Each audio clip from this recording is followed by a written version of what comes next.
Esta historia acaba con un doble homicidio. Había una vez un mendigo con una uña encarnada en su pie.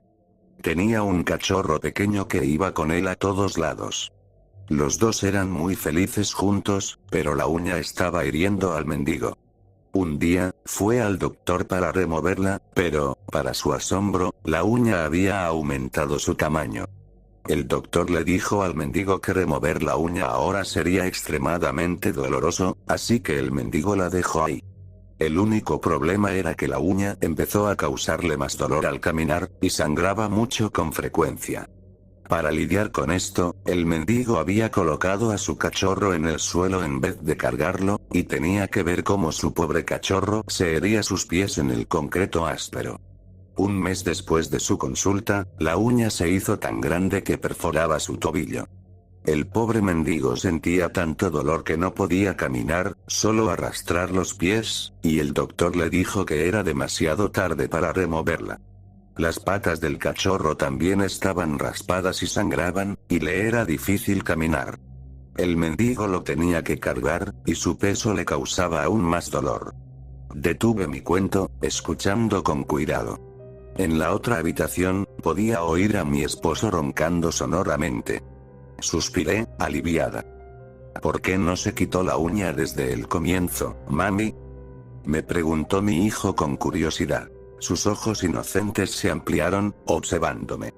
¿Y por qué carga al cachorro a pesar de que le hace daño? Le sonreí, conteniendo las lágrimas, a medida que él abrazó mis brazos. Mis moretones estaban bien escondidos debajo de mi camisa manga larga, y me limité a resistir mis sollozos. No lo sé, cariño. Ahora a dormir.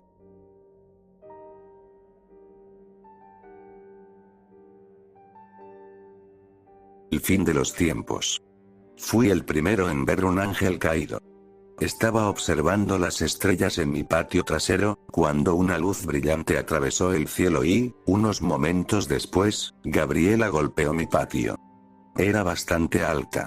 Tuve que usar 2 colchones para su cama y mover casi todas las cosas en mi sala de estar para hacer el espacio en el que pudiera dormir. Estaba herida gravemente. Algo le había dado mordiscos enormes en su pecho y sus ojos habían sido extirpados, mientras que una de sus alas fue arrancada. Pasó la mayor parte del tiempo inconsciente, y el resto fue un balbuceo en una lengua desconocida. Solo me habló 2 veces, una vez para decirme su nombre y otra más para responder una pregunta que le había hecho. ¿Cómo te lesionaste, Gabriela? Le había preguntado. Guerra, me contestó. Murió unas horas después de eso. En los días siguientes, más y más ángeles cayeron desde el cielo. Sin embargo, estos ángeles ya estaban muertos, sus cuerpos mutilados, a veces tan extensamente, que no hubiéramos estado seguros de que eran ángeles, de no haber sido por sus alas y tamaño. Para nuestra sorpresa, pese a que muchas personas entraban en pánico, la paz como un todo fue mantenida, y solo tomó unos cuantos días antes de que los buses y trenes estuviesen funcionando de nuevo. Cuando la lluvia de cuerpos del cielo se detuvo, las personas estaban deleitadas. Cuando grietas descomunales empezaron a aparecer en la tierra, dejaron de estarlo. Cuando fuego y lava comenzó a burbujear a través de las grietas, las personas se apresuraron a monasterios, iglesias, mezquitas y templos, a cualquier parte en donde creían que podrían encontrar respuestas. Cuando la tierra rugió, y las grietas se abrieron para escupir una horda de demonios, finalmente lo entendimos. Verás, todos los demonios estaban muertos. Sus cuerpos habían sido mutilados, al igual que los ángeles. Pensé que el cielo y el infierno sostenían una guerra mutua, pero en realidad estaban luchando juntos. En contra de algo más, algo peor. Y había ganado.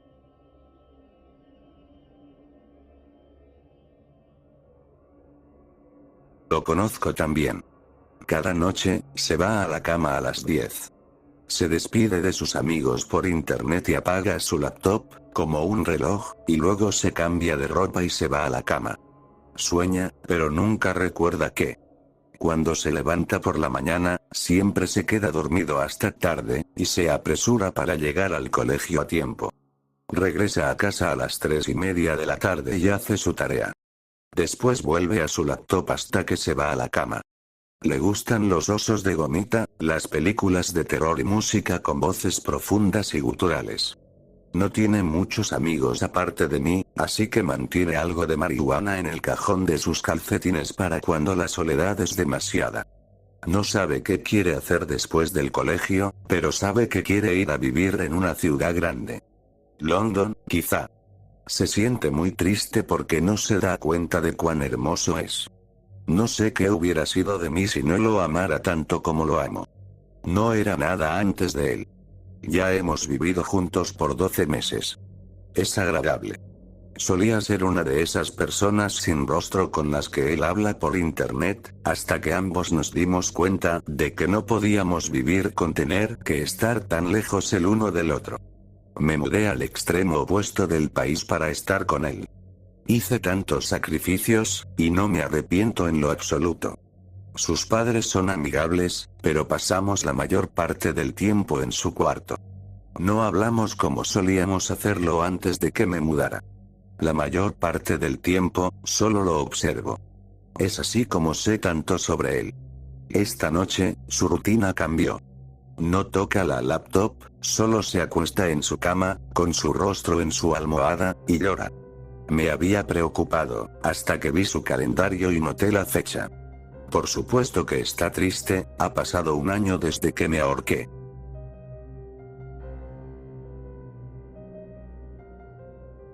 No puedes retirar tus pecados. Animal. Homicida. Asesino de bebés. Voces furiosas llenaron el juzgado, ahogando mi testimonio en el estrado. Pero no era como si mis afirmaciones hubiesen cambiado. Yo no había estado ahí, por supuesto. No lo había presenciado. Pero estaba solo. Era diferente. Era el resto. Los cuerpos habían sido encontrados en el bosque, y yo vivía cerca del bosque. Era un ermitaño, no un amigo. Los residentes del pueblo se habían congregado en un semicírculo a mi alrededor, acorralándome, quizá para evitar que abandonara la mesa antes de mi juicio. No es como si pudiera. Me habían quitado las piernas para enseñarme una lección. No puedes huir de tus pecados. No habían esperado mucho para enseñarme eso. Cuando los cazadores encontraron los cuerpos rotos, los miembros descuartizados, el sacrificio aparentemente ritualista, toda la atención se dirigió hacia mí. Apenas hablaba su idioma. No creía en sus dioses. Había venido de otro lugar. Obviamente para escapar de alguna depravación que había cometido antes. Me moví con incomodidad a medida que otro hombre se levantó y subió al estrado. Dos de mis acusadores enterraron sus dedos en mis hombros, quizá para evitar que me levantara y que atacara al hombre. No es como si pudiera defenderme. Me habían quitado los brazos para enseñarme otra lección. No puedes retirar tus pecados. El enojo y la vergüenza quemaban mis mejillas conforme describía los libros extraños que me había visto leer. No eran libros normales, decía. Probablemente símbolos demoníacos. Probablemente los mismos demonios para los que había sacrificado a los niños. Quería gritar, explicarles, decirles que solo eran símbolos del idioma que había aprendido cuando era niño. Una de las pocas posesiones que retenía del hogar de mi infancia. No es como si pudiera hablar. Me habían quitado la lengua para enseñarme una tercera lección. Las mentiras no te salvarán de tus pecados. Me recordaron que todas estas enseñanzas era simplemente una manera de hacerme lo que yo les hice a sus niños. Luego, escuché a las puertas del juzgado abrirse y cerrarse. Los murmullos se desataron entre la multitud mientras un hombre se acercaba. Me volteé y lo vi. Había manchas de sangre en su camisa. Estuvo con un grupo que fue a ver si podían encontrar a más de los niños perdidos del pueblo. Y lo hicieron. Una cabaña a la mitad del bosque, a kilómetros de distancia. Había un hombre ahí cuando llegaron. Confesó todo. Aterrados, los presentes se giraron y se enfocaron en mí.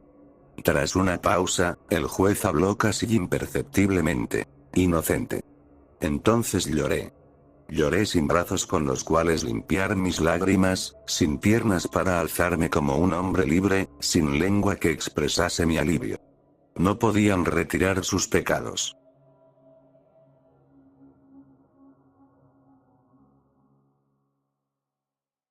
El mercado de carne humana. ¿Has visitado Edimburgo alguna vez? Bella ciudad, sin importar en qué temporada del año vayas. El castillo que se sienta en el centro de la ciudad es inspirador, observando el área circundante desde su montaña. Las cimas y valles de la tierra han desembocado en una ciudad que fluye con el paisaje.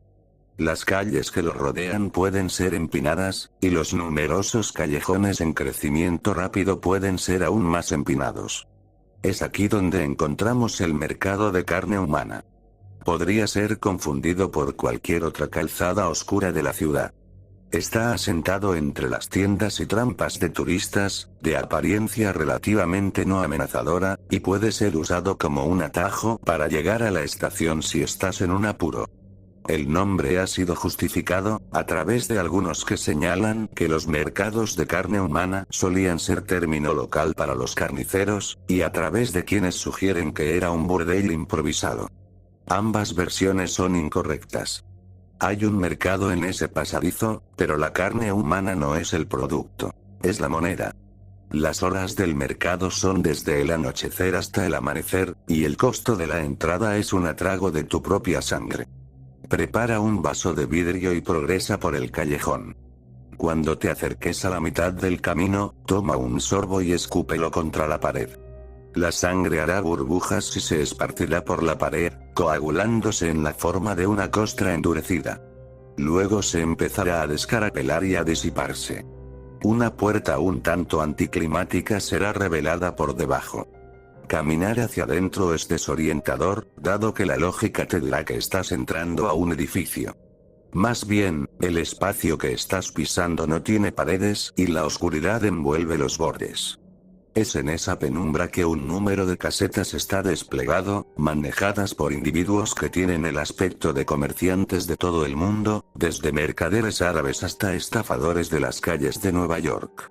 Sus vestimentas están embarradas de sangre y vísceras. Estas figuras te incitarán a hablar con ellos, y comandarán tu mirada gesticulando hacia los diferentes letreros en sus casetas de las ofertas que están teniendo en ese momento. Al acercarte a una de sus casetas, te empezarán a presionar para que hagas un trato con ellos. Ciertamente, eres bienvenido a hacerlo, y los productos disponibles ciertamente merecen tu consideración. Si empezamos por el extremo más barato del espectro, puede que quieras ofrecer un aliento. Una bocanada te brindará el conocimiento del clima del día siguiente. Como tal, es una compra bastante inútil en nuestra época de teléfonos inteligentes y oficinas meteorológicas, pero era invaluable hace siglos. Aceptar esta oferta resultará en que el vendedor se acercará con su mano aplanada, comprimiéndola rápidamente en un puño.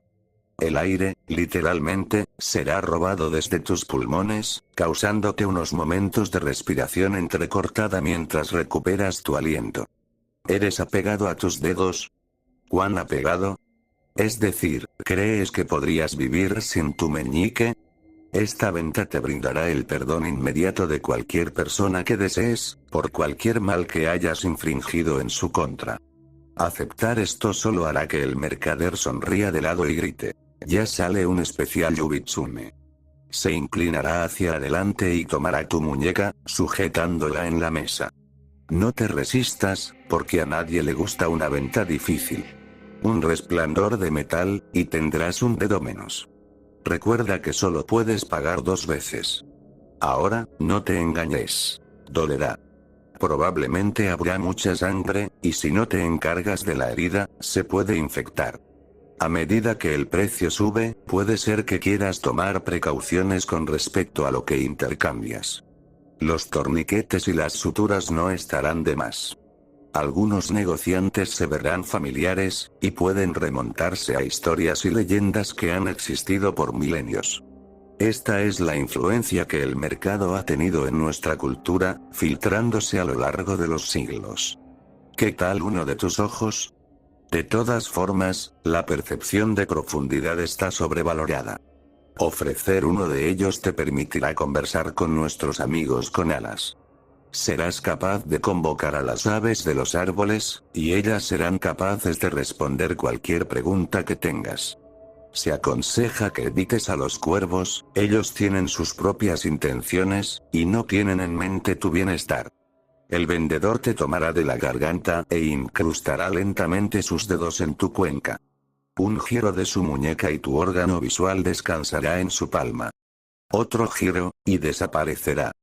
Para este punto deberías manejar criterios más rigurosos acerca del cumplimiento de tu pago. Existen artefactos y conjuros que pueden permitirle al cuerpo que siga funcionando muy por encima del momento en el que los cuerpos mortales fenecerían. Aquí puedes obtener uno o dos, pero muy pocos están dispuestos a seguir viviendo sin sus órganos sexuales.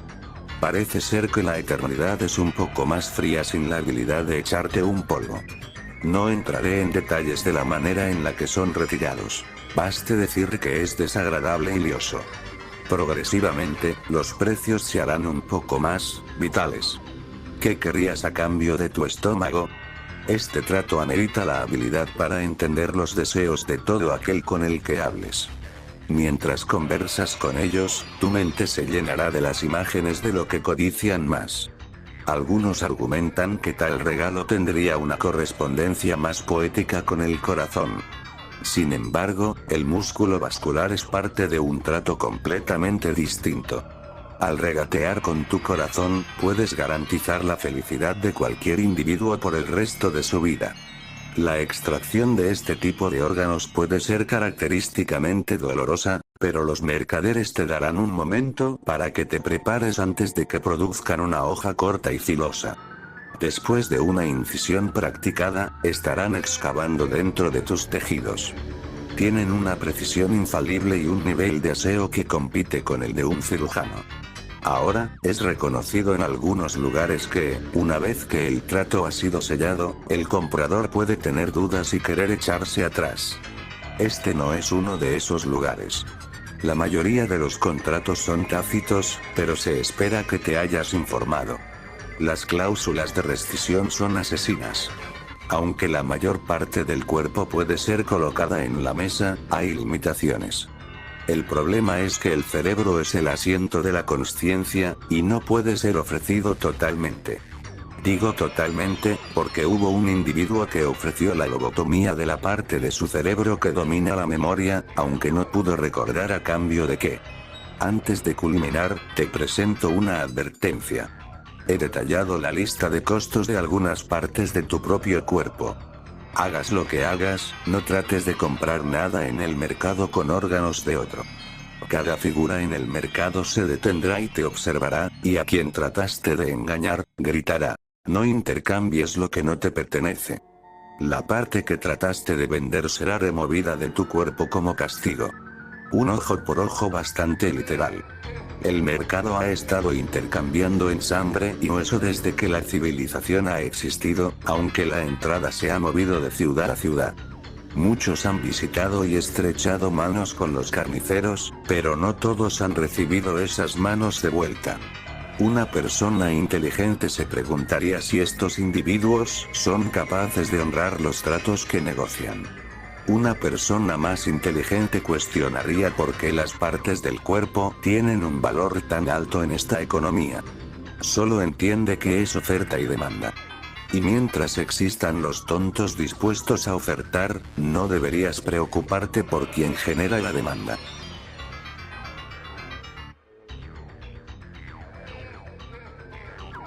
Imaginacionlandia. He tenido la habilidad para leer mentes desde que era una niña. Pero, en realidad, no es como lo ves en las películas. No es como escuchar la radio. Es mucho más envolvente. Lo percibo como si en verdad estuviera ahí. Es una experiencia emocionante cuando lees las mentes indicadas.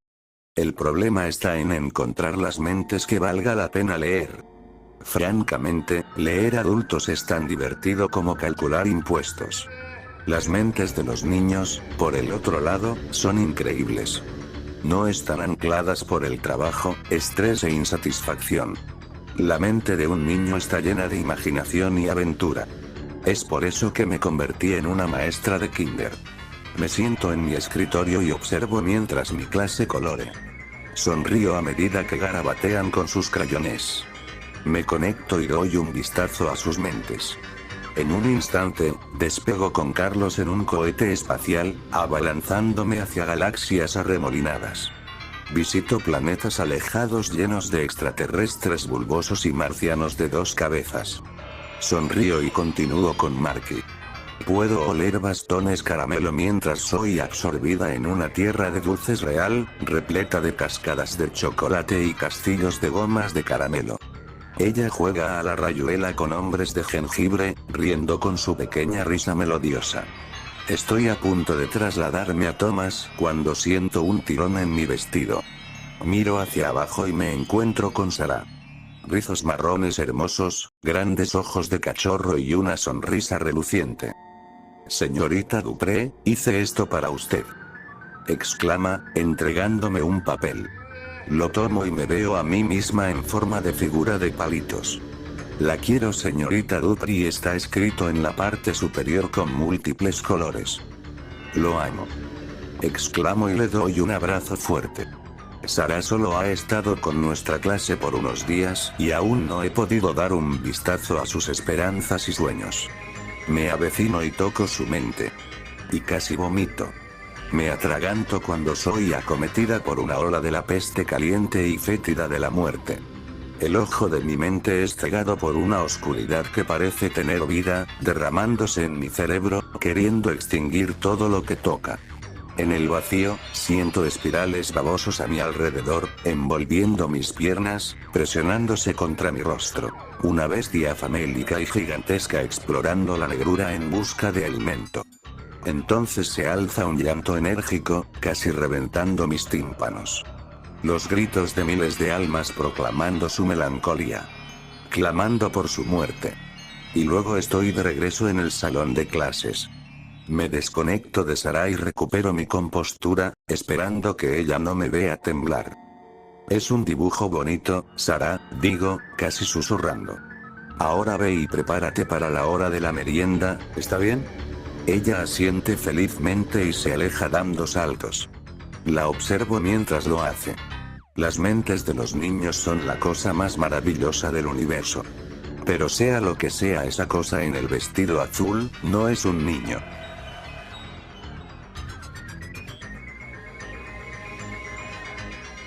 El caleidoscopio.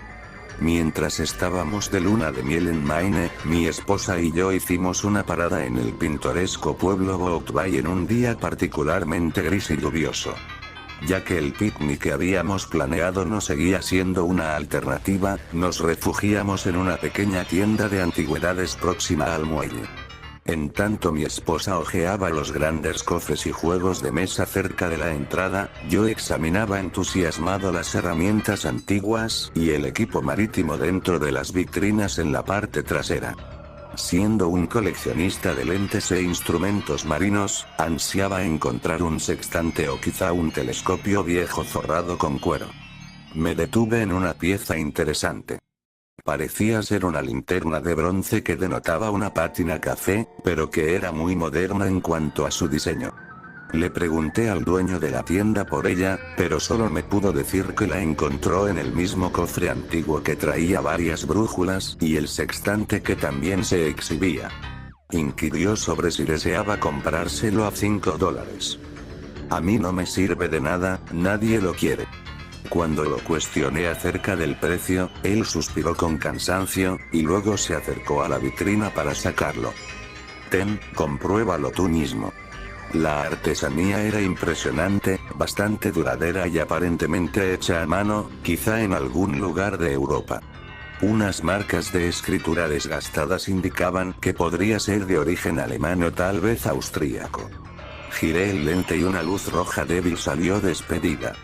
Al apuntarla en una esquina oscura del local, tomó la forma de múltiples movimientos en espiral, que chocaban y se entrelazaban como una manada de anguilas. Mientras continuaba utilizando ese inusual caleidoscopio proyector, mi mente imaginativa inventaba rostros macabros con rulos sinuosos. Tras desactivar el aparato, me giré emocionado hacia el dueño de la tienda. ¡Fantástico!, le dije. Debe tener algún tipo de filtro para el aceite enfrente de los lentes. Tengo 2 caleidoscopios victorianos, pero ninguno de ellos alumbra como este. No lo entiendes, ¿verdad? Nadie lo hace. Todos regresan para devolverlo luego de un tiempo. El dueño de la tienda se apoyó en la vitrina, y pude notar que estaba respirando agitadamente. Todos piensan que es una especie de truco, hasta que ven a través de él con las luces apagadas. Esa no fue una proyección, amigo. Ese maldito aparato, esa luz, no está fabricando las criaturas que viste. Simplemente le está permitiendo a tus ojos que vean lo que siempre ha estado ahí.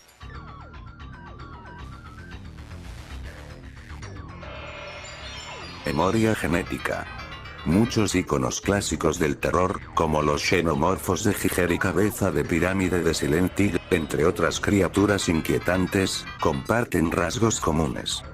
Piel pálida, ojos oscuros y hundidos, rostros alargados, dientes afilados, y otros semejantes.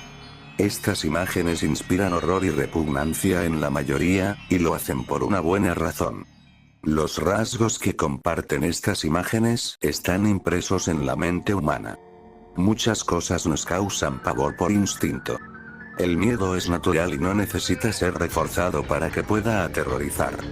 Los miedos varían según las especies, y proceden de épocas más oscuras en el pasado, cuando un relámpago podría significar la quema de tu casa, un estruendo podría advertir del galope de una estampida, los depredadores podían esconderse en la oscuridad y las alturas podían convertir un paso en falso en algo letal. La pregunta que tienes que hacerte es la siguiente.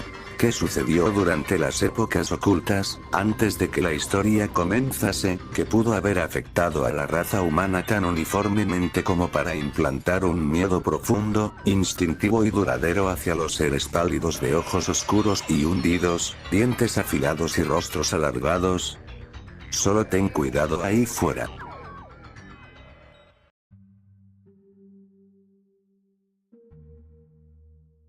El susodicho. Día 1. Me he considerado paranoica por las cosas insignificantes que me ponen los nervios de punta. No puedo estar en la oscuridad. La sensación de que alguien esté ahí sin que me dé cuenta me parece de lo más insoportable. Tampoco tolero el silencio. Pensarían que lo opuesto sería lo correcto, pues al menos en el silencio podría escuchar si algo se aproxima, pero sencillamente es como si estuvieras invitando a un sonido que no debería estar ahí. Como si estuvieras dando la invitación a que algo suceda. A que algo haga algo. Duermo con el televisor encendido. Resuelve los 2 problemas de este mal instintivo. Ahora dudo que solo sea paranoia. Últimamente, he estado oyendo ruidos a través de mi casa, y, a veces, cuando miro alrededor, noto cosas caídas, perdidas o movidas de lugar. Más de una vez, he oído como algo corretea justo antes de que me boté, sin encontrar nada. Pesadillas, en las que una criatura que nunca he visto ni en lo más oscuro del folclore me dice que debo temer, porque pronto seré como ello. Día 4. Este día, en las primeras horas de la mañana, vi algo. Era exactamente como la criatura de mis pesadillas. Me dije a mí misma que todavía me encontraba en esa fase de somnolencia cuando el sueño te puede hacer imaginar cosas. No creo haberme convencido. Creo que me tocó. Día 6. Apareció de nuevo, y esta vez no puedo negar que estaba completamente despierta. Fui a traer algo de tomar y me lo encontré en el pasillo, bajo la iluminación tenue que resaltaba de mi alcoba. Era pálido, bastante pálido. Casi sería blanco de no ser por su piel tan similar a la de un humano. Sus ojos eran sorprendentemente grandes y negros, reflejando la luz ligeramente. Su piel pálida se estiraba a lo largo de su cuerpo besudo, y sus venas estaban descubiertas, como si su piel fuera demasiado fina como para cubrirlas. Tenía unas garras enormes. Me aterró la idea de que me hubiera rozado con ellas. Eran como navajas, y las 3 del centro se extendían a unos 30 centímetros. Las demás no pasaban de 5 centímetros, y las 6 en total eran del mismo color que mis uñas. La escena pareció haber sido sacada de una fotografía durante el segundo en que me observó fijamente con sus ojos enormes, luciendo sorprendido porque lo hubiera descubierto, antes de lanzarse de regreso a la oscuridad del pasillo por la esquina en la que se había asomado. Día 7. Creo que ya abandonó la casa, aunque no dormí por el miedo de despertarme y sentir sus garras tocándome de nuevo. No puedo dejar de pensar en ellas. Se miraban como si estuvieran hechas del mismo material que las uñas, entonces ¿cómo acabaron siendo tan afiladas? Día 8. Cuando desperté, esa cosa me estaba observando dormir, sentado torpemente en el rincón en sentido diagonal a mi cama. No me desperté. Me despertó. Lo oí respirar. Era un sonido acelerado, como sonaría un animal enfermo. Sin tono, sin emoción, llano. Lo vi en su totalidad. Sus piernas traseras eran mucho más pequeñas que sus piernas frontales, y recuerdo que mi primer pensamiento fue que cómo podía caminar con las 4 siendo tan desiguales. Pude ver sus costillas, era tan huesudo. No tenía fibra muscular ni nada que indicara su género, pero pude deducir por cómo se agachaba, sentaba o fuera lo que fuera eso que estaba haciendo con sus patas traseras. Tenía menos garras en sus pies que en sus manos. 3 garras largas y una pequeña. Su cara era larga, no tenía nada de pelaje en su cuerpo, y tenía una nariz de esqueleto repulsiva. Me dejó verlo. Me daba la impresión de que lo disfrutaba, que le gustaba que contemplara su figura horripilantemente pálida y demacrada. Él hacía lo mismo también, estudiando cada detalle de mi contextura. Terminamos al mismo tiempo y sonrió antes de irse caminando a 4 patas, lentamente, permitiéndome ver cómo era que lo hacía, como si supiera que me intrigaba. No dejó de verme en ningún momento y nunca parpadeó. No creo que pueda. Dios, esa mirada. Día 9. Esta mañana se encontraba en la esquina de nuevo. No reaccioné cuando desperté, pese a que no quería observarlo. Siguió estando ahí por más de 1 hora, hasta que me di cuenta de que estaba esperando que me levantara. Más bien, jalé las sábanas contra mí y me pegué a la pared, enfureciéndolo en el proceso. Acercó su antebrazo largo y clavó sus garras en mis sábanas, quitándomelas con un ligero movimiento de su muñeca. No sé cómo lo hizo si no tenía músculos, pero fue tan brusco que su velocidad me hizo una quemadura por fricción. Con el corazón pulsando violentamente en mi pecho, y siempre atenta de cualquier otro movimiento de su parte, me movía al borde de la cama. Pese a su respuesta inexistente, percibí de alguna forma que se emocionó. Cuando al fin me paré, siguió mirándome. De pies a cabeza. Luego sonrió y se fue. No me gustó cómo se me quedó viendo. Día 10. Creo que le gusta ese rincón. Estaba ahí de nuevo por la mañana. Esta vez no me sentí tan insegura de levantarme, pues creía que eso haría que se fuera, pero no fue así. Siguió mirándome, como esperando que hiciera algo más. Cruzamos miradas por un largo tiempo hasta que se desesperó. Se acercó a mí, y me alejé por reflejo hasta la pared a un lado de mi puerta. Se vio complacido por mi temor, pero me interponía en su camino. Permanecí inmóvil cuando caminó hacia mí, empujándome a un lado con su brazo para que le diera pasada. Su piel era suave y ligeramente delgada. Día 11. Hoy no estaba en mi cuarto, un alivio fugaz. Sin embargo, mientras me vestía, lo caché espiándome. Me congelé con un brazo por fuera de la manga y mis pantalones a medio subir. Traté de ignorarlo y terminé de vestirme. Para cuando miré de nuevo a la puerta, preocupada, ya se había ido. Me da la impresión de que está ideando alguna clase de plan. Me pone nerviosa creer que tenga la inteligencia suficiente como para hacer planes. Día 12. No estaba en la esquina de nuevo. Pero me vestí despacio y atenta en caso de que estuviera afuera. Casi recé porque hubiera conseguido lo que quería con espiarme y se hubiera ido. Estaba en la cocina, expectante, como una mascota. Corrí a mi alcoba apenas lo descubrí, y él hizo lo mismo, persiguiéndome, adelantándose frente a mí de un momento a otro y bloqueando mi camino. Me veía con unos ojos que no denotaban emoción alguna, aunque sabía que estaba molesto. Fui a la cocina y le puse un filete crudo en un plato. Lo azotó contra la pared, donde la carne se salpicó de forma repugnante, mientras que el plato se hizo añicos. Confundida ante sus intenciones, saqué jugo de naranja y le ofrecí un vaso. Solo me dio un quejido débil, el primero que le había escuchado, y del cual logré deducir claramente que era hembra.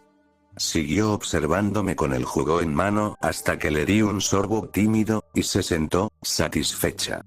Me preparé tostadas y huevo. Ella no quería nada, solo que yo comiera. Una vez que terminé, se levantó y se fue. Me pregunto si está tratando de engordarme. Día 13. Se está adentrando cada vez más en mi vida. Hoy no la vi hasta después del desayuno. Iba a ir al baño, y, de pronto, me la encontré a la altura de mis pies con sus garras a centímetros de mis tobillos. Mantuve una postura firme, caminando tranquila con ella a mi lado hasta que dar a 2 pasos del baño, precipitándome hacia adentro y azotando la puerta. Suspiré y tomé asiento en el retrete. Entonces escuché el rugido descomunal que provino desde afuera y vi cómo destrozó la parte inferior de la puerta con sus garras afiladas y entró, sentándose a mi lado con una sonrisa triunfante. No pude contener las lágrimas. Solo se retiró hasta que terminé mis necesidades. Día 14. Hoy me siguió afuera de la casa. Repasé mi rutina sin señales de ella, sintiéndome contenta mientras me dirigía a la universidad, hasta que la escuché. Su respiración. Miré alrededor, temerosa, y noté sus ojos negros puestos sobre mí. Estaba escondida bajo la sombra de un árbol a pocos metros de mí. Cuando me detuve, hizo un sonido de desaprobación. Reanudé mi camino sin más. Me ha entrenado. Día 15. Estoy empezando a comprender cómo opera. Estuve pendiente de su llegada hasta que mi horario en la universidad finalizó, pero no se mostró. Cuando llegué a casa, como lo suponía, estaba esperándome ahí. Pasé a mi siguiente quehacer, tarea. Se mantuvo a mi lado hasta que acabé. Casi me siento contenta de entender qué es lo que quiere. Día 19. Tenía razón. Me siguió a través del resto de mi rutina diaria hasta que me fui a la cama. He comenzado a preguntarme qué es lo que hace cuando no está estudiándome, o si compilará en algún lado los datos que saca sobre mí. Me doy cuenta de que eso podría significar que los está compartiendo con otras criaturas como ella. Dormí con dificultad. Día 20. Se ha ido. No la vi, aún después de irme a la cama. Estoy preocupada. Día 23. Sigue sin dar la cara. Solo estas entradas de diario y el agujero en la puerta del baño me convencen de que realmente estuvo aquí. ¿A dónde se ha ido? Día 24. Llamé para que repararan la puerta. No sé por qué no lo hice desde que dejó de venir, o apenas terminó de observar mis rituales de limpieza. Me dijeron que tomará un día. Día 25. El hombre me hizo muchas preguntas por el agujero, diciendo que parecía como si alguien le hubiera dado con un hacha. Me preguntó por qué estaba tan abajo y sobre su tamaño tan extraño. Mentí y se me quedó viendo raro. Le dije la verdad y empeoré el asunto. Cuando insistí con que decía la verdad, me amenazó y salió de mi casa. No fue del todo inútil, incluso me siento un poco mejor por habérselo contado a alguien. En fin, tendré que buscar a alguien más que me repare la puerta. Día 26. Todavía estoy temblando. Ha vuelto, pero algo cambió en ella. Desperté y me encontré con su boca en torno a mí, casi engulléndome la cabeza en su totalidad. Vi todos sus dientes afilados desde la entrada de su boca hasta su garganta. Mi primer pensamiento fue que había vuelto para matarme. Mi segundo fue preguntarme si más bien podía ser su alimento. Mi tercero, fue cómo era que funcionaban todos esos dientes en su garganta. Retiró su boca con lentitud y uno de sus dientes rozó mi nariz. Apenas me tocó, pero me hirió fuerte y sangré. Lamió la herida y sentí su lengua como la de un gato. Se veía muy satisfecha por mi aspecto horrorizado y se fue abruptamente. Día 27. Me despertó de nuevo, esta vez estando encima de mí. La contextura de sus huesos presionados sobre mí fue lo que me hizo reaccionar. Se me quedó viendo con una sonrisa e insistió con enseñarme sus dientes de nuevo. Se le escapó un quejido y saltó al rincón. Día 31. Ahora nunca me deja sola. Aprendí que no duerme, quizá no lo necesita. Siento sus ojos a donde quiera que voy. Día 33. Ayer recogí un gato enfermo de la calle en mi ruta desde la universidad.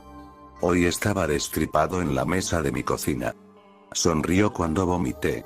Día 34. Hoy estuvo afuera por un rato y noté que la puerta de mi closet estaba abierta. Resulta que es ahí donde ha estado viviendo. Tenía un olor a muerte intenso. Día 37. Por primera vez en mucho tiempo, no se presentó. Aproveché la oportunidad y salí toda la noche con unos amigos. Me siento un poco mejor. Día 41. Está ganando peso y emana una sustancia asquerosa que huele a carne roída. No sé de qué se está alimentando.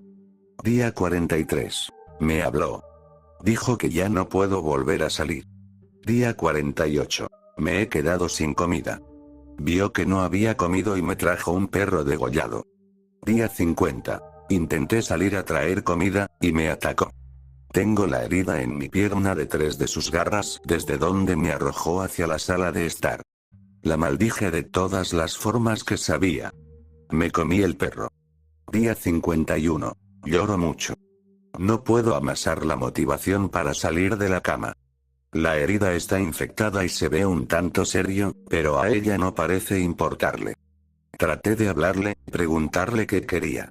Solo sonríe con sus dientes y se me queda viendo, es lo único que hace. Día 52. Me levanté para limpiar la herida. Tuve suerte de tener todo lo necesario, creo. Viviré. Desearía no haberla curado y morir por la infección, incluso si tuviera que soportar el dolor extendiéndose por todas mis venas.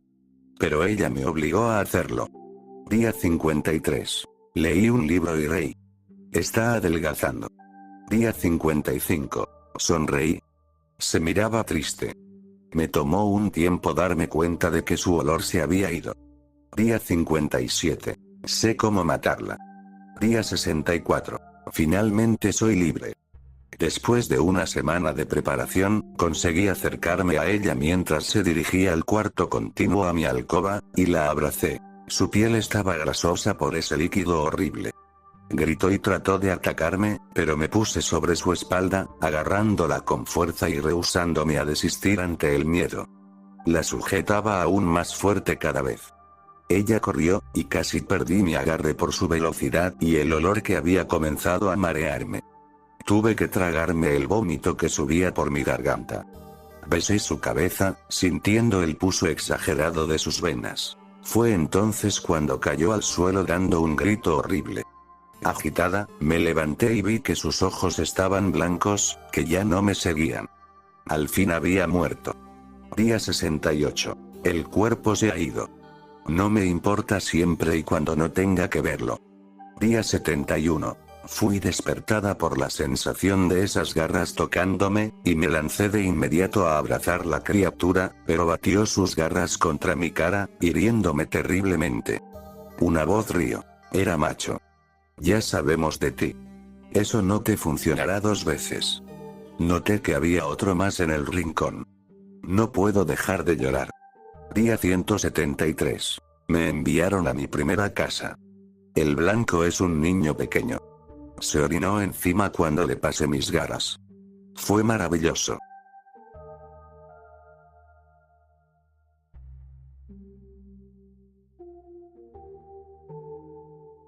La quebrada, caballo mecedora. Mi hermano Teddy murió el 11 de diciembre de 1999 durante nuestra fiesta navideña anual. Él tenía 12 y yo tenía 9. Desearía decir que no fue mi culpa, pero, al final del día, todo había sido mi idea. Soy de Woodbury, Minnesota, al igual que toda mi extensa familia. Cada Navidad, mis padres organizaban una fiesta para comer, beber y charlar. Siempre era un evento aburrido, pero amaba ver a todos mis primos. Los adultos usualmente nos dejaban en el sótano o en el desván, pero ese año mi hermano los convenció de dejarnos ir en trineo hasta el parque. Nos arropamos en nuestros parcas morados y llenamos los trineos con mantas y nuestros bolsillos con paquetes calientamanos. Luego, yo, mi hermano y nuestros primos, Mike y Jeff, partimos por la colina para trineos, que estaba a más o menos 1 kilómetro de la carretera. Tan pronto como salimos de la vista de la casa, Teddy se detuvo. ¿Quieren hacer algo divertido?, preguntó. ¿Sí? Por supuesto. Quiero andar en trineo, susurré. Sí, bueno, los trineos son para bebés, dijo Jeff. Eso es lo que estaba pensando también, añadió su hermano. Teddy sonrió. Bien, porque quiero llevarlos a un lugar mucho más genial. ¿A dónde estamos yendo?, pregunté nerviosamente. Mamá y papá se enojarán si nos buscan en el parque y no estamos ahí. No mirarán, están muy borrachos. Teddy se rió. Pero, creo que deberíamos ir a la quebrada Caballo Mecedora, anunció fríamente. La quebrada Caballo Mecedora era más un río pequeño que una quebrada, pero se había llamado así desde que podía recordarlo. La quebrada había sido nombrada por niños del barrio que encontraron un caballo de madera, casi de tamaño real, sentado, abandonado y sumergido en el agua. Nadie supo de dónde vino y nadie sabía el nombre actual del río. Porque nadie había sido tan estúpido como para decirle a sus padres que fueron ahí. Pero la quebrada Caballo Mecedora está casi a 1 hora de aquí, protesté. Ya tenía frío y no quería caminar tan lejos. Mike resopló. PFF, no seas un bebé. Hay mantas extras si tienes frío y calienta manos en tus bolsillos. Sí, añadió Jeff, y si quieres podemos empujarte en el trineo como el bebé que eres. Mike y Jeff se rieron. Pero Teddy no lo hizo y golpeó a Jeff en el brazo. Basta, chicos. No soy un bebé. Y, además, ¿por qué ir a la quebrada? Probablemente solo sea hielo. Porque se verá malditamente genial, dijo Teddy. Sí, quiero ir, presionó Mike. Podemos atar las cuerdas de nuestras chaquetas a unos palos e ir a pescar en hielo. ¿Sí? Bueno, soy muy bueno en la pesca en hielo, mentí, así que tengo que ir para poder ayudarlos. Claro que lo eres. Jeff rodó los ojos. La caminata no tomó 1 hora. Fue más como 35 minutos, aunque se sintió más larga por el frío. Cuando nos acercamos, vimos que el río estaba, sin lugar a dudas, congelado. El hielo se veía muy grueso, aunque era difícil discernirlo. Jeff y Mike estaban realmente emocionados sobre eso y seguían probando su peso en el hielo de la orilla. Me senté en mi trineo y puse un par de mantas a mi alrededor. Soy más pequeño que ellos, así que tengo más frío, me justifiqué a mí mismo. Ted, Mike y Jeff se pararon en la orilla y tiraron piedras al hielo para ver si podían romperlo. Cuando no pudieron generar ni la grieta más pequeña, Jeff anunció que era tiempo de jugar el desafío Ricochet. Odiaba el desafío Ricochet. Tan pronto como Jeff lo sugirió, sentí una piedra fría soltarse en el fondo de mi estómago. El desafío Ricochet era algo que habíamos estado jugando desde que éramos niños pequeños. Las reglas decían que si te desafiaban a hacer algo y no querías hacerlo, el juego terminaría y serías el nuevo cobarde, y este juego ridículo seguía por semanas o incluso meses. Sin embargo, si lo hacías, podías desafiar a alguien más a cambio. Generalmente, los desafíos empezaban simples, pero se volvían más difíciles con cada ronda. El juego solo terminaba cuando alguien se acobardaba. Y, por supuesto, esa persona usualmente era yo. Pero no esta vez, pensé mientras sacaba las mantas y me paraba, levantando el gorro de mis ojos. Tenía que redimirme y poner orgulloso a Ted.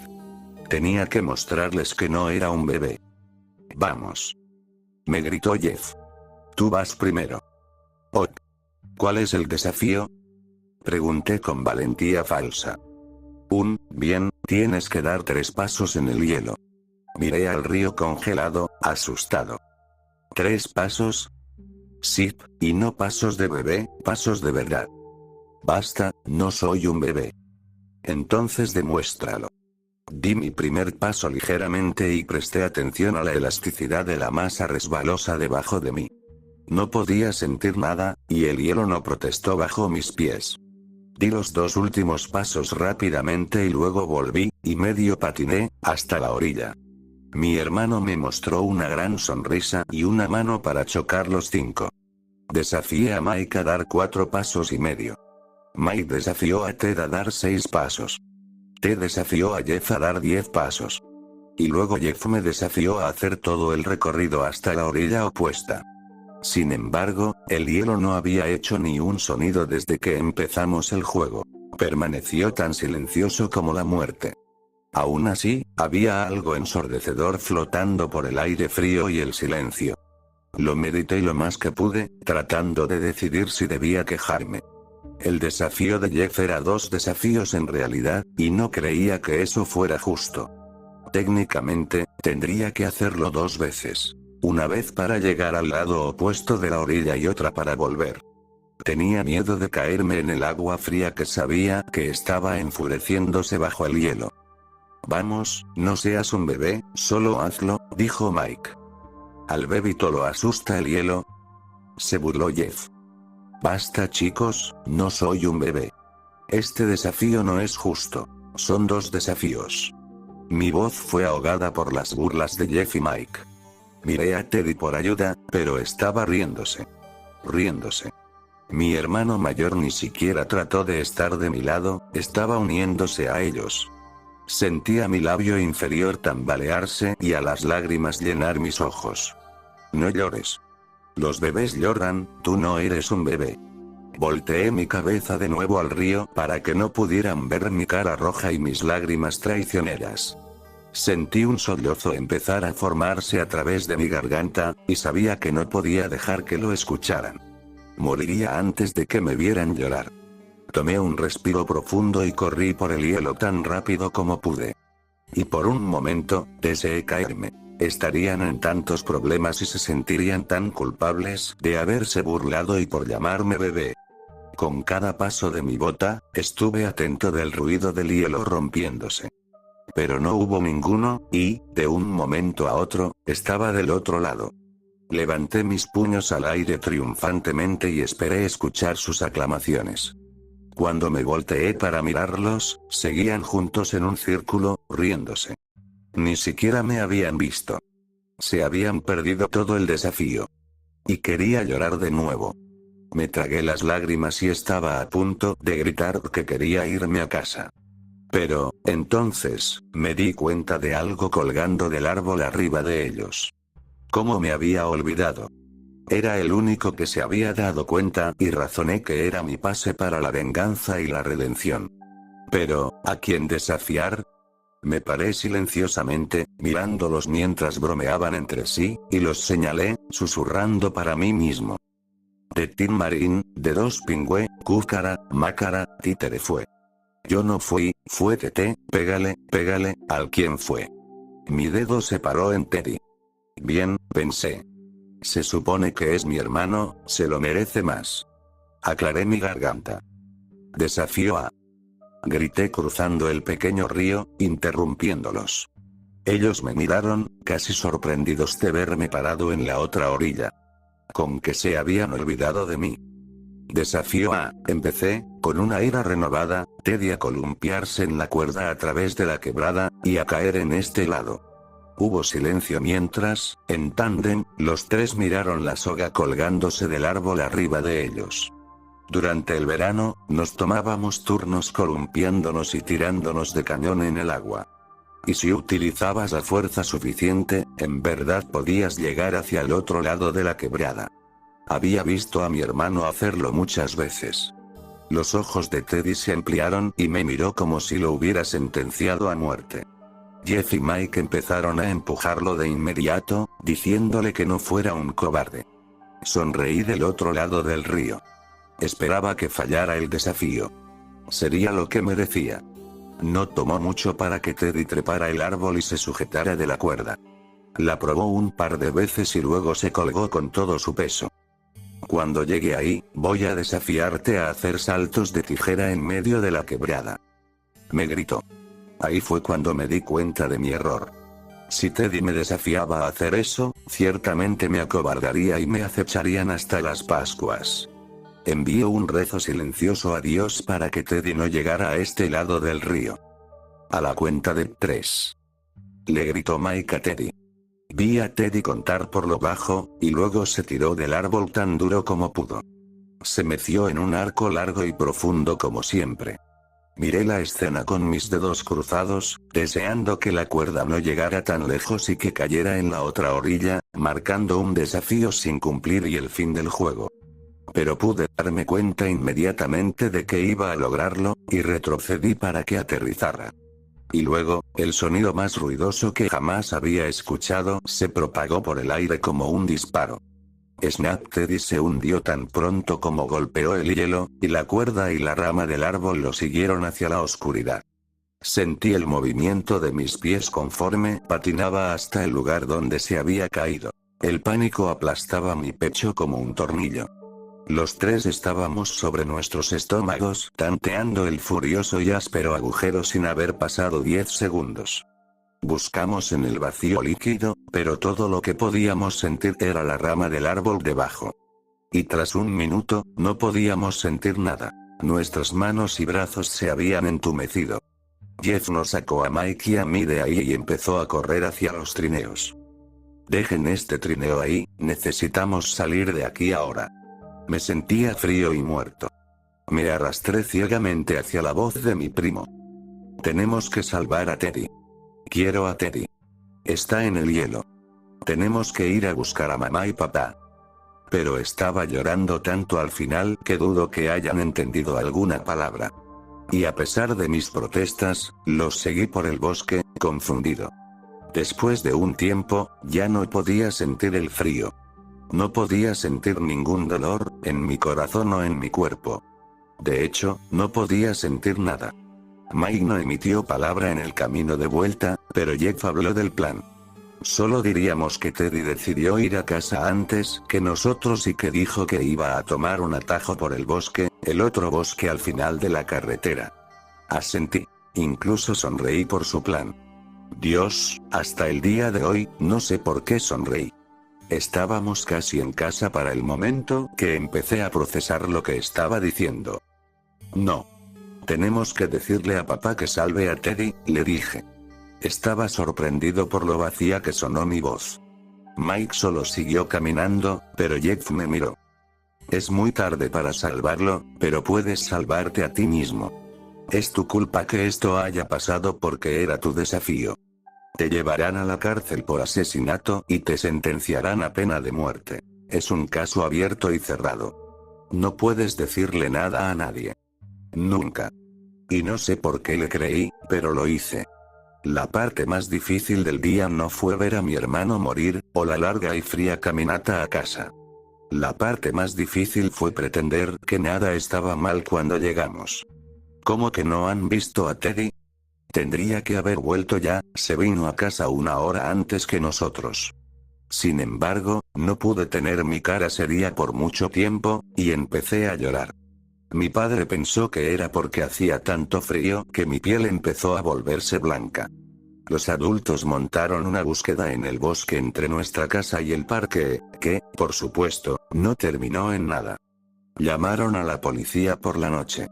Buscaron en el bosque durante las siguientes 24 horas porque creyeron nuestra historia. La colina de Trineo había estado llena de gente ese día, pero un par de personas estaban seguros de que nos vieron ahí.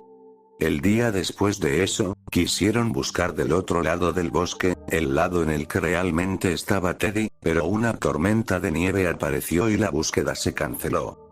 A mis padres les dijeron que donde sea que estuviera Teddy, estaba casi ciertamente muerto. Los padres en el vecindario dejaron de llevar a sus niños al bosque, incluso en verano. Mis propios padres no me dejaron salir de casa por un año. Crecí enojado y malévolo. Odiaba a todos, pero a nadie más que a mí mismo. Me matriculé en la universidad solo para alejarme de mis padres, porque su amor y apoyo constante se sentía injusto y vil. Deseaba que tuvieran otro hijo para que pudieran darle su amor a alguien que lo mereciera, y para que me dejaran de hablar de Teddy todo el tiempo. Entré a la Universidad de Minnesota. Mis notas eran una mierda y bebía mucho. Mis padres me presionaban para sobresalir porque era su último caballo en la carrera. Nunca contestaba sus llamadas o correos. Vivía con la culpa. Solo un poco, pero vivía con ella. Borracho, una noche, finalmente le dije a un par de mis amigos cercanos sobre eso. Estuvieron de acuerdo en que no fue mi culpa, que esa mierda pasa, y que Teddy no hubiera querido que me hundiera en lo que sucedió. Yo hice el desafío, pero él trepó la cuerda. Esa noche fue un punto de retorno para mí. Luego de ser validado por gente que sabía la verdad, dejé de tomar y levanté mis notas por los últimos 2 semestres. Y, de alguna forma, fue suficiente para graduarme. Un año después, recibí una invitación a una fiesta de compromiso en la casa de mis padres. Jeff iba a casarse con una chica que conoció en la marina, y fui invitado a celebrar su amor con ellos. Aunque odiaba volver a casa, quería apoyar a Jeff. De algún modo, saber que estaba viviendo una vida plena a pesar de nuestro sufrimiento compartido me hizo sentir esperanzado, como si yo pudiera hacerlo también. La fiesta era más silenciosa y reservada que las fiestas que planeaban mis padres cuando éramos niños. Se habían vuelto menos divertidas desde la muerte de Teddy, más refinadas, más sombrías. Jeff estaba más callado de lo que recordaba, también, pero claramente estaba feliz con su nueva prometida, que se veía como una buena chica. Y aunque una larga sonrisa se posaba en su cara, sus ojos lo traicionaban con cierto recelo, especialmente cuando me miraba. Solo tuve el coraje de hablarle una vez. Compartimos un abrazo incómodo y lo felicité por su compromiso, y le pregunté sobre su hermano. Jeff me dijo que Mike era adicto a la heroína y que vivía en alguna parte de Arizona. Le dije que parecía que Mike no se recuperó nunca. Jeff dijo que no sabía de qué hablaba y se alejó. Pasé el resto de la fiesta abrazando a parientes, hablando poco y pretendiendo beber. La sobriedad es sospechosa en mi familia. Luego de un rato, salí para fumar y tener un momento de paz. Y en el sigilo del aire otoñal, comencé a llorar. Esta fiesta debería ser bulliciosa y ruidosa. Mis padres deberían estar riéndose. Mike debería estar corriendo por la fiesta, desafiando a la gente a tomar tragos misteriosos. Yo debería estar contando historias de la universidad y hablando sobre mis planes. Y Teddy debería estar aquí, en vez de estar muerto al fondo de un río. Tiré el cigarro bajo mi auto y limpié la humedad de mis mejillas. Sabía lo que tenía que hacer y a dónde tenía que ir. Tenía que ver el río que me acechó desde que tenía 9. ¿Alguien había vuelto a la quebrada Caballo Mecedora? ¿Seguía ahí el trineo de Teddy? ¿Reemplazaron la cuerda? ¿La quebrada se habría secado? Ese era mi peor miedo. Tenía secretos que no quería ver revelados. Encendí otro cigarro mientras caminaba y empecé a listar todas las razones por las que esa era una mala idea. Pasé el camino rogando por encontrar la fuerza para darme vuelta, o rogando por el coraje para continuar. Llegué a la tumba de Teddy antes de estar listo. La quebrada era ruidosa y el agua se movía rápido, a causa de la lluvia reciente en el área, sin duda. El caballo mecedora estaba en mal estado. Ahora solo su cabeza era visible por encima del agua, y estaba tan podrido que no se podía ver lo que era. Nadie reemplazó la cuerda. Me senté cerca de la quebrada y pensé en todo. Era difícil creer que este era el mismo lugar por el que aún me despierto gritando. Se veía mejor desde que tomó la vida de Teddy. Y si pudo mejorar, quizá yo también podía hacerlo. El árbol estaba tan lleno que no podrías creer que perdió una rama alguna vez. Todo era tan diferente de lo que recordaba. Incluso el caballo. El juguete había estado lleno de alegría una vez, casi animado. Pero ahora era una cabeza mórbida y sin forma. Sus ojos estaban dirigidos exactamente hacia mí, y taladraban una mirada sin alma justo a través de mí. Transmitió un escalofrío involuntario por mi cuerpo y me volteé por la repulsión, notando inmediatamente lo que el caballo estaba mirando. Un destello de plástico rojo saliendo del suelo detrás de mí. El trineo de Teddy. Mi reacción fue visceral, y tuve que agacharme para vomitar en el pasto. Era real. Pasó. ¿Había estado pretendiendo que no era real? ¿Fue esa la razón por la que vine aquí? ¿Para pretender que el pasado se había ido y que ya no importaba? ¿Cómo podía olvidar lo que ese lugar era en realidad? Empujé mis pies y empecé a caminar por la orilla, lejos del trineo hundido, parando cada tantos pasos. Solo quería alejarme de esa cosa que era lo único que quedaba de mi hermano. Todo lo que solía ser Teddy yacía en el fondo del río. Saqué un cigarro de mi paquete con manos temblorosas. Mientras trataba de prenderlo, me tropecé con algo y me caí. Mi cigarro rodó por la orilla y cayó en el agua. Era una cuerda. Y supe de inmediato que era la cuerda de Teddy. La pateé lejos de mí. Era peor que el trineo. Si tenía algo más que vomitar, sabía que lo habría hecho. El final de la cuerda se deterioraba en la orilla, con su longitud desapareciendo en el agua del río. Y quizá estoy enfermo o loco, pero decidí de repente que quería saber, que quería ver. Me agaché y la recogí. Se sintió como todos esos veranos cuando solía columpiarme desde ella hasta el agua. Empecé a jalar la cuerda fuera del río. El agua se movía rápido y la cuerda era pesada. La quebrada no quería ceder sus secretos tan fácilmente, y se rebeló contra mis esfuerzos. Aún así, jalé con más fuerza. Justo cuando pensé que llegaba al final, algo largo y delgado subió a la superficie del río. Lo vi solo por un momento antes de que la cuerda se rompiera, y se hundió de nuevo en el oscuro abismo. Casi me lancé después de eso, pero me paré en la orilla, ante los gritos de mi cerebro, y me di cuenta de lo que casi había hecho. ¿Y si era Teddy? ¿Hubiera querido verlo? Saliendo de mi trance, dejé el resto de la cuerda en el agua y huí al bosque. Mis pulmones luchaban por aire y los árboles comenzaban a girar a mi alrededor.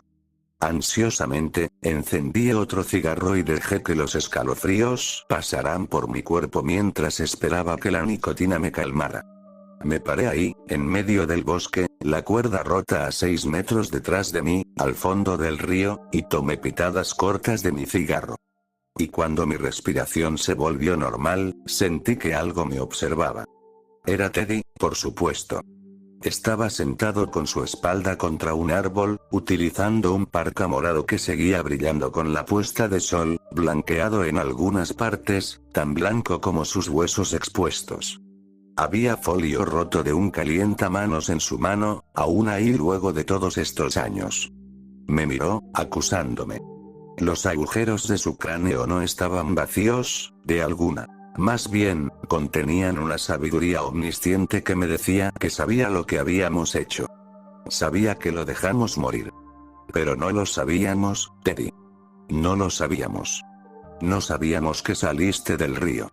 No sabíamos que estuviste congelándote hasta la muerte mientras corríamos a casa para enterrar nuestros secretos. Te hubiéramos salvado, Teddy, si hubiéramos sabido. Lo sabes. Sabes que te hubiésemos salvado. Le grito esto al esqueleto, en mi mente o en voz alta, no estoy enteramente seguro. Pero Teddy solo permanece sentado, mirándome, a 30 metros del caballo, a 20 metros del árbol roto. Y sé que se sentará ahí por siempre. Porque Jeff y Mike no necesitan saber que nuestros pecados son incluso más terribles de lo que habíamos